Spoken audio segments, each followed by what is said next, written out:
is it so hard to sell my house in Concord? Good gracious, I have heard that question before, and you can also tag in Harrisburg, Kannapolis, Mount Pleasant, Midland, Charlotte, any of the towns in this area. We see three main reasons houses don't sell. And the first one is actually not talked about a whole lot, so lean in close for a secret, and that's access. In the COVID era of real estate, you could actually sell your house sight unseen, and many buyers would just buy it from looking off the internet. But in a normal market in the real world, buyers want to see your house. So a good, solid professional buyer's agent will call and make an appointment and say, hey, I would like to come bring my people from 2 to 3 p.m. this afternoon. And if they gave you more than an hour's notice, be grateful for that.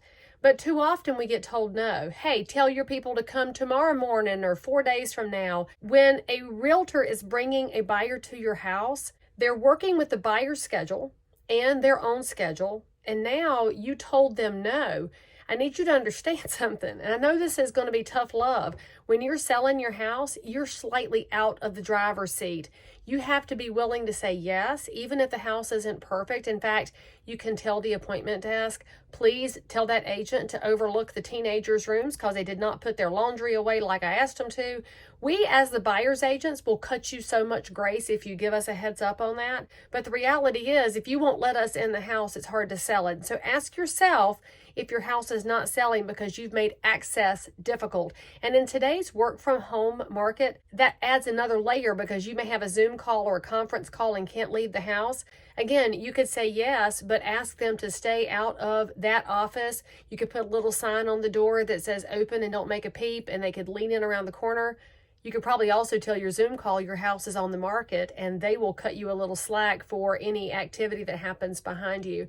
The second reason your house isn't selling could have to do with the location. So walk around outside and ask yourself, is the location backing up to something challenging like high tension power lines or a 4-lane road or a gully that does like this where you got to hang glide over it, or you're facing a mountainside where the grass won't grow?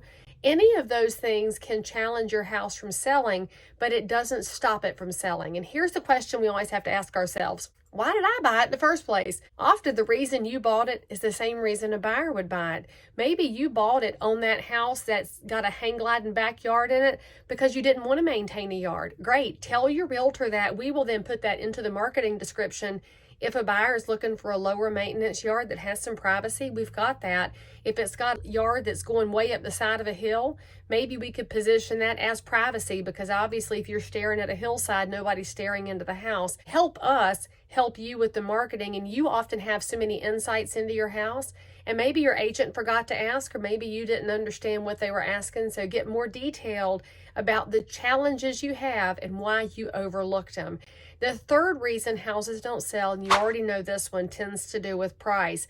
Now, price is not an exact science in real estate. It never has been, it never will be. And I don't care what website you're on the internet that spits out a number.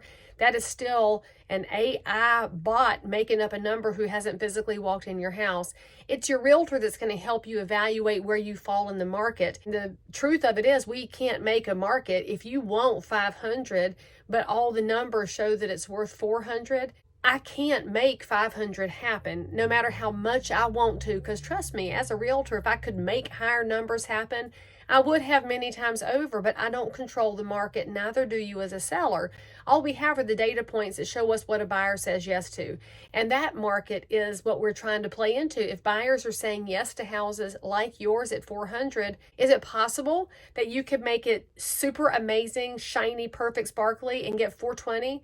Absolutely, because we do see variances in the market based on condition and upgrades. But are you going to push the market by a 25% premium and get 500? Highly unlikely in a normal market.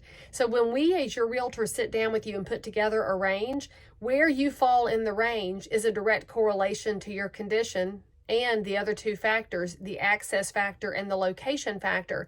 We want to help you figure out how to maximize your dollars while getting the house sold. All of that being said, the market is going to speak. And so when we put your house on the market, if you just don't get any activity, the market is speaking. And it's not trashing your house or you or anything else. The market is reacting to your price.